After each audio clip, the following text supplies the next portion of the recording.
بسم اللہ الرحمن الرحیم۔ السلام علیکم ناظرین، امید آپ خیر خیریت سے ہوں گے۔ کل لاہور کے اندر ایک بہت افسوسناک واقعہ ہوا تھا، جہاں پہ کانا کے اندر، لاہور کا ایک بڑا علاقہ ہے، وہاں پہ ایک ٹیوشن سینٹر تھا جو سنگل سٹوری کے مکان کے اندر تھا، جس کا چھت کلیپس کر گیا تھا۔ چھت کے اوپر کام کیا جا رہا تھا جب وہ کولیپس کیا تھا۔ یعنی کہ حیران کن بات یہ ہے کہ کانا جو مین لاہور کے اندر ہے، وہاں پہ ایک ٹیوشن اکیڈمی ایک ایسی جگہ پہ آپریٹ ہو رہی ہے جہاں پہ چھت کی مرمت ہو رہی ہے، اور وہ چھت گرنے سے 14 بچے شہید ہو چکے ہیں۔ تقریباً 18 بچے اس کے نیچے آئے تھے، 4 بچے بچا لیے گئے ہیں جو ہسپتال میں ہیں، 2 بچے ڈسچارج ہو چکے ہیں اور 14 بچے شہید ہو چکے ہیں۔ یہ رپورٹ کیا تھا خواجہ عمران نذیر جو پنجاب کے ہیلتھ منسٹر ہیں۔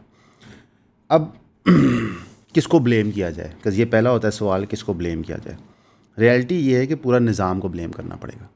کانے کے اندر کنسٹرکشن کس قانون کے تحت ہوتی ہے ہمیں یہ نہیں پتہ، ایل ڈی اے کے لاز اپلائی ہوتے ہیں کہ نہیں ہوتے، وہاں پہ انلیگل میٹرز کا بھی بہت بڑا مسئلہ ہے، وہاں پہ آبادی اپون آبادی کا مسئلہ ہے، یعنی کہ آپ نے مکان اپروو کرایا گراؤنڈ فلور کا، لیکن بنا 3-4 منزلیں دی، موقع پہ افسر کو رشوت دے دی، گلیاں تنگ ہیں، وہاں پہ ڈیولپمنٹ کا کام ہوتا نہیں ہے۔ مین لینڈ لاہور ہے، یہ وہ لاہور ہے جو آپ کو اشتہاروں میں نہیں دکھایا جاتا، جہاں پہ لیٹ سے ستھرا پنجاب یا اس طرح کی چیزیں پہنچ نہیں سکتی، آبادی بہت گھنی ہے بہرحال۔ اب اس کے اندر سب سے پہلے تو بلیم کرنا چاہیے ان لوگوں کو جو ٹیوشن اکیڈمی چلا رہے تھے۔ اگر وہ مکان ان کا اپنا ہے یا انہوں نے کرائے پہ لیا ہوا ہے تو جو مالک مکان ہے اس کو بلیم کرنا چاہیے۔ مالک مکان کا کرایہ نامہ کیا تھانے میں جمع ہوا تھا کہ نہیں؟ اگر وہ کسی کی پراپرٹی ہے، ویسے میرے خیال ہے کسی کی ہی پراپرٹی ہوگی۔ جب وہ ٹیوشن سینٹر وہاں آپریٹ کرتے کیا انہوں نے گورنمنٹ سے لائسنسز لیے ہوئے تھے؟ کیا وہ ڈکلیئرڈ بزنس تھا؟ کیا اس جگہ پہ کمرشل ایکٹیویٹی ہو بھی سکتی تھی کہ نہیں؟ یہ بھی سوال کا جواب ہے۔ سرکار کو اتنی دیر پتہ ہی کیوں نہیں چلا کہ وہاں پہ کمرشل ایکٹیویٹی ہو، یا کوئی نیا ٹیوشن سینٹر تو تھا نہیں؟ علاقے کے لوگ جن کو نظر آ رہا ہے کہ یار ہمارے ہی بچے جا کے یہاں پڑھ رہے ہیں تو یہ جگہ سیف ہے کہ نہیں، ان کی توجہ۔ اس کے بعد ایک اوورال ہمیں لینز میں دیکھنا ہوگا کہ ہماری جو سرکار ہے وہ شائنی نیو پروجیکٹس تو لانچ کرتی ہے، لیکن ایگزسٹنگ لاہور کے لیے کیا کرے؟ لاہور گلبرگ نہیں ہے، کینٹ نہیں ہے، ڈیفنس نہیں ہے، نہر نہیں ہے، صرف اندرون نہیں ہے، لاہور بہت بڑا ہے۔ مثلاً کہ اب آہستہ آہستہ ہم اس کنڈیشن میں پہنچ گئے ہیں کراچی شہر کی طرح کہ کچھ علاقے اگنور ہو جاتے ہیں، 3-4 بڑی روڈوں پہ کام ہو جائے تو باقی علاقوں پہ سوچا نہیں جاتا۔ اب فیروز پور روڈ جہاں سے گزرتی ہے کانا اسی کے اوپر ہے، فیروز پور روڈ پہ کتنا کام ہو، لیکن کانے کے اندر کبھی بھی اس طرح کام نہیں ہوا۔ دیکھتے ہیں اس پہ کیا ہوتا ہے۔ میرے خیال ہے کہ آپ کو نظر آئے گا مریم نواز صاحبہ کچھ سخت سٹیٹمنٹس دیں گی، موقع پہ کچھ بندے معطل ہو جائیں گے، فارغ ہو جائیں گے، لیکن پھر پالیسی ایز یوزول ہو گیا۔ آپ کو یاد ہے کہ ایک خاتون اور اس کا بچہ گٹر میں جا کے فوت ہو گئے تھے، تو وہ ایک پورا ہوپلا کیا گیا تھا کہ کیا ہوا کیا نہیں ہوا۔ اس کے بعد بھی انسیڈنٹس ہوتے رہے ہیں پنجاب میں، بچے گٹر میں جا کے فوت ہو گئے ہیں۔ کراچی میں جب انسیڈنٹ ہوا تھا تو پنجاب گورنمنٹ نے بڑا مذاق اڑایا تھا، اللہ کی لاٹھی بے آواز ہے، یہاں بھی وہی بکوئے شروع ہو گئے۔ ویسے گٹر کے گھیرے میں فوت ہونے کا کام بڑا پرانا چل رہا ہے، کوئی نیا نہیں تھا، ہائی لائٹ اب ہونا شروع ہوا ہے۔ ظاہر ہے جب پوری قوم نے آپ کو ووٹ نہ دیا ہو تو پھر آپ کی ہر ایک غلطی میگنیفائی ایمپلیفائی ہوتی ہی ہوتی ہے۔ اسی کے ساتھ ساتھ پنجاب گورنمنٹ جو ہے ان کا ایک اور انیفیشنسی سامنے آ گئی، وہ یہ ہے کہ کرائسس کو رسپونڈ کیسے کرنا ہے۔ ایک طرف آپ کو پنجاب گورنمنٹ کے قریبی ساتھی مریم اورنگزیب نظر آتے ہیں کہتے ہوئے کہ جناب جہاز ہم نے لیا، تو دوسری طرف جب پنجاب گورنمنٹ پہ مشکل وقت آتا ہے تو آپ کو نظر آتا ہے کہ خاموشی طاری ہو جاتی ہے اور ایک ہی اسٹیٹمنٹ جاری کی جاتی ہے۔ آپ کوئی بھی پنجاب میں وقوع لے لیں کہ مریم نواز صاحبہ نے نوٹس لے لیا۔ میرا سوال یہ ہے کہ بندے مرنے کے بعد ہی ہم نے نوٹس لینا ہوتا ہے، پہلے نہیں لے سکتے؟ میں دعوے سے کہتا ہوں کانے کے اندر ایک نہیں ملٹیپل ٹیوشن اکیڈمیاں لیگلی چل رہی ہوں گی۔ میں دعوے سے کہتا ہوں کانے کے اندر سیف ایسٹیمیٹ 20 سے 25% کنسٹرکشن کمپلیٹلی لیگل ہوئی ہوئی ہے۔ آپ یہ چھوڑ دیں، ہمارے ساتھ یہاں پہ پھاٹک ہے ایک، یہ جو شیرپا برج کے نیچے والی پھاٹک ہے، اس کے اوپر جتنی کنسٹرکشن ہوئی ہوئی ہے لیگل ہوئی ہوئی ہے۔ اس پھاٹک کے جو نیچے ہے ریلوے لائن کے کراس، میرے بچپن سے ہوئی ہوئی ہے، لائک میں جب سے ہوش سنبھالی ہے 97 98 آپ کہہ سکتے ہیں، تب سے میں دیکھ رہا ہوں گھنی آبادی ہے۔ ان کی سروسز ساری ایلیگلی آتی ہیں، وہاں میٹر ایلیگلی لگتے ہیں، وہاں پانی کے ٹینکر آتے ہیں، لوگوں نے بورنگ کرایا ہوا ہے پانی لگانے کے لیے جو ویسے ایلیگل ہوتا ہے، اور پٹری ان کے سامنے ہوتی ہے۔ اچھا اس کے سامنے کی روڈیں بنی ہیں، یعنی سرکار نے کام کر کے روڈیں بنائی ہیں، لیکن ریگولائزیشن آف ہاؤسز کبھی نہیں کی۔ بحریہ کے اوپر ہم نے کریک ڈاؤن تب شروع کیا جب بحریہ کی آبادی لاکھوں میں چلی گئی تھی، اب ریگولائزیشن کا کوئی پروسیس ہی ہمارے پاس نہیں موجود۔ تو بیسکلی وہ چیز سامنے آ گئی ہے جو میرا خیال ہے کہ یہ سیاستدان بہت دیر سے چھپاتے تھے، کیونکہ ہوتا کیا تھا کہ یہ سیاستدان، ان کے ٹاؤٹ، ان کے فرنٹ مین، یہ بیوروکریسی، ان کے ٹاؤٹ، ان کے فرنٹ مین سالوں سال بھتہ اکٹھا کرتے ہیں، سالوں سال بھتہ اکٹھا کرتے ہیں اللیگل چیزوں سے۔ یعنی کہ یہ خود کہتے ہیں کہ آپ اللیگلی چیز کر لیں کیونکہ ان کی منتھلی لگ جاتی ہے, فکس ہو جاتا ہے نا. مثال کے طور پہ اگر آپ ایک چیز لیگلی کرتے ہیں تو لیٹ سے آپ کو اس کے اوپر 5 لاکھ 6 لاکھ 10 لاکھ روپیہ فیسوں کی مد میں دینا ہوتا ہے. یہ کہتے ہیں پرے مارو, آپ اللیگلی کام کرو, مہینے کا ہمیں 10,000 روپیہ دیتے جانا, 20,000 روپیہ دے جانا. تو 2 لیول پہ نقصان ہوتا ہے. ایک ریاست کے جو پیسے تھے جس کے تحت اس نے کام کرنا تھا وہ نہیں ملتے, اور دوسرا یہ رشوت کا جو کلچر ہے یہ ہمارے سب سے چھوٹے افسر کے بھی اندر آ جاتا ہے. یعنی کہ اگر آپ کے بزنس کرتے ہیں پاکستان میں, آپ کے ساتھ تجربہ ہو گیا ہوگا, جو لوگ نوکریاں کرتے ہیں پاکستان میں ان کو پتہ ہوگا کہ یار EOBI کوئی چیز ہوتی ہے. اب EOBI والے آ کے آپ سے یہ کہتے ہیں کہ رجسٹرز مینٹین کریں, بتائیں کتنے ملازمین ہیں, آپ نے لہٰذا اتنے پیسے کٹانے ہیں یا اتنے پیسے جمع کرانے ہیں EOBI فنڈ کے لیے. اس سے بچنے کے لیے وہ آپ کو حل بھی بتاتے ہیں کہ چلیں یار ہمیں منتھلی 5,000 دے دیں, 8,000 دے دیں, 10,000 دے دیں, تو ہم آپ کو اس سے باہر نکال دیں گے. ہم رپورٹ کریں گے کہ آپ کے 30 ملازم نہیں 5 ملازم, 4 ملازم ہے, 2 ملازم, یعنی کہ تھوڑا سا ٹیکس دے دیں, تھوڑی سی رشوت دے دیں. یہ ایک عام سا ادارہ ہے جس کا ایک چھوٹا سا مجھے 12ویں 13ویں اسکیل کا افسر آتا ہے, یہ پیسے لے کے چلا جاتا ہے. تو آپ کے ملک کے اندر اور یہ پنجاب کے وقوع سے آپ کو یہ چیز سمجھ آنی چاہیے, کراچی کے گل پلازا فائر انسیڈنٹ سے سمجھ آنی چاہیے کہ میٹر نہیں کرتا کہ ہم کتنے لوگ فوت ہوتے ہیں, کتنے بچے شہید ہوتے ہیں, یہ میٹر نہیں کرتا انہیں. انہوں نے وہی نظام جاری رکھنا ہے. چلیں ہم ایک آفیشیل پول لے لیتے ہیں. کیا ٹیوشن سینٹرز رجسٹر ہوتے ہیں کہیں پہ؟ کیا وہ انکم ٹیکس جمع کراتے ہیں؟ جو وہاں کلیکشنز ہوتی ہیں کیش کی, کیا وہ کہیں رپورٹ ہوتی ہیں؟ ابھی ریسٹورینٹس کے اندر تو سلمہ بٹ صاحبہ جائے گئے تھے, کیمرے لگاؤ رجسٹر کے اوپر تاکہ ہمیں پتہ چلے ٹرانزیکشنیں کیا ہو رہی ہیں. ریسٹورینٹس کی بھول ہے کہ وہ اتنا پیسہ کماتے ہوں گے جتنا آپ کی گلی محلے کا ٹیوشن سینٹر کماتا ہے. آپ ریونیو امیجن ہی نہیں کر سکتے. چھوٹی سی مثال لے لیتے ہیں, میں ایک ٹیوشن سینٹر میں پڑھتا تھا, اس کا نام نہیں لوں گا کیونکہ شاید وہ رجسٹرڈ ہیں کہ نہیں, میں کسی کا نقصان نہیں کرنا چاہتا. تو وہاں پہ O لیولس کی بایولوجی کے ہم ٹیوشن پڑھنے جاتے تھے. 200 بچہ ہوتا تھا کلاس میں. کتنا؟ 200. 15,000 روپیہ فیس تھی. دن میں 4 ایسے سیشن ہوتے تھے. تو 100 15 لاکھ 30 لاکھ ایک سیشن, 4 1 کروڑ 20 لاکھ سیل تھی ان کی. تو کیا ریاست کو وہاں سے کوئی ٹیکس آ رہا تھا؟ اور if I am not mistaken, کیونکہ یہ بات ہے سن 2007-8 کی, تو تب credit card on line transfer کا رواج نہ, تو ہم کیش پیمنٹ دیتے تھے. ہماری انویلوپ بناتے تھے, اس پہ اسکاچ ٹیپ لگی ہوتی تھی, ہم جا کے دیتے تھے, تو وہ ہم ایک پرچی پہ لکھ دیتے تھے کہ یہ آپ کی فیس ہے. بہت ساری ٹیوشن اکیڈمی میں ہم پڑھ چکے ہیں جہاں پرچی کا نظام نہیں تھا, ہم پیسے دیتے تھے, ٹھیک ہے آپ پڑھ سکتے ہیں. ایک منشی ان کا رکھا ہوتا تھا, بتاتا ہے ٹھیک ہے آپ کے 15,000 آپ کے 10,000 آپ کے 25,000, ڈپینڈنگ آن آپ کیا پڑھ رہے ہو, کتنی دیر کلاسز لے رہے ہو. تو پہلے پتہ چلتا کہ OA لیول کے بچے ٹیوشن لیتے ہیں, لیکن اب ہر کیٹیگری کا بچہ ٹیوشن لیتا ہے. From a young age start ہو جاتے ہیں. تو یہ پرابلی کھربوں کا بزنس ہے لاہور میں. پاکستان کی بات نہیں کر رہا, لاہور میں. اگر پورا پاکستان کریں تو میرا خیال ہے بلینز آف ڈالرز کی گیم ہے. تو اس بلینز آف ڈالرز کی گیم کے اندر ہماری ریاست کو کوئی خیال نہیں آیا کہ ہم کچھ کریں. اس کی وجہ میں بتا دیتا ہوں. جتنے آپ کے یہ بڑے اسکول ہیں یہ پولیٹیکلی کنیکٹڈ ہوتے ہیں, بہت طاقتور تھے, ظاہر ہے اربوں کا کاروبار کر رہے ہوتے ہیں. یہ پیسے دیتے ہیں کیمپینس کو, یہ سیاسی جماعتوں کے اندر ہوتے ہیں. بلکہ کئی اسکول سسٹمز ہیں جن کے بانی ہیں یا ان کے ہسبینڈس, یعنی کہ بیگمات نے اسکول کھولے, ہسبینڈس پولیٹیشنس تھے. نام نہیں لیتے, لوگ برا مناتے ہیں. اب قانون اتنا زیادہ ہو گیا ہے کہ بڑا احتیاط کرنا پڑتا ہے کہ پیکا نہ لگ جائے یا کوئی نئی چیز نہ لگ جائے. تو they were all part of the system. یہ ٹیوشن اکیڈمیز بھی انہی کی اسکول کی ٹیچروں کی ہوتی ہیں. تو بائی پراکسی یہ چیزیں آپریٹ ہو رہی ہوتی ہیں. انفیکٹ اب تو آفٹر اسکول کلاسز بھی شروع ہو گئی ہیں. انفیکٹ ابھی حکم آیا تھا ججز کا کہ جناب جو سمر کیمپ ہوگا اس کے اندر آپ ایک سرٹن اماؤنٹ زیادہ فیس نہیں لے سکتے. اسکولز نے اس کا بھی ورک اراؤنڈ ڈھونڈ لیا کہ سمر کیمپ ایک علیحدہ چیز ہوتی ہے اور ریمیڈیل لیسنز ایک اور چیز ہوتے ہیں, اس کی لوگ فیسیں لے رہے ہیں. ریمیڈیل لیسن کس طرح ہوتے ہیں کہ اسکول آپ کو خود ڈیورنگ دا اکیڈمک ایئر بتاتا ہے کہ آپ کے بچے کو ریمیڈیل لیسنز لینے ہوں گے. پرفیکٹ بزنس ہے نا. لیکن خدا نہ خواستہ کافی شاپ 1 گھنٹہ زیادہ کھل جائے ہیں جی, یا پھر ایک کافی شاپ یا ریسٹورانٹ کیمرہ جو لگا رہا ہے اپنے اوپر وہ نہ لگاؤ تو اس کو بند کر دو, سیل کر دو. بیسکلی کرنا وہ بھی آپ کو چاہیے, میں اس کے ساتھ بھی ہوں کہ آپ وہاں بھی ٹیکس کی چوری روکیں. لیکن یہ جو بڑے ٹارگیٹس ہیں جو ہماری یوتھ کو ڈائریکٹلی انگیج کرتے ہیں, جو ان کی ذہن سازی کرتے ہیں, ان پہ آپ کا چیک ہی نہیں ہے. جی جی جی جی صحیح کہہ رہے ہیں, صحیح کہہ رہے ہیں. بس جی کیا کریں, آپ کی دعائیں ہیں, بڑا اچھا رہتا ہے. نہیں نہیں سر, نہیں نہیں, ہیلو ہم سرکاری گورنمنٹ کیمپینز نہیں کرتے. نہیں نہیں گائز, بات یہ ہے کہ سرکار دیتی ہے بہت سارے پیسے. مسئلہ یہ ہے کہ ہم لے نہیں سکتے. کیوں؟ کیونکہ ہم نے سرکار کی کرنی ہوتی ہے تنقید, ہم نے آپ کو کوشش کرنی ہوتی ہے بتانے کی سچ. تو اس کے لیے ہم کیا کریں؟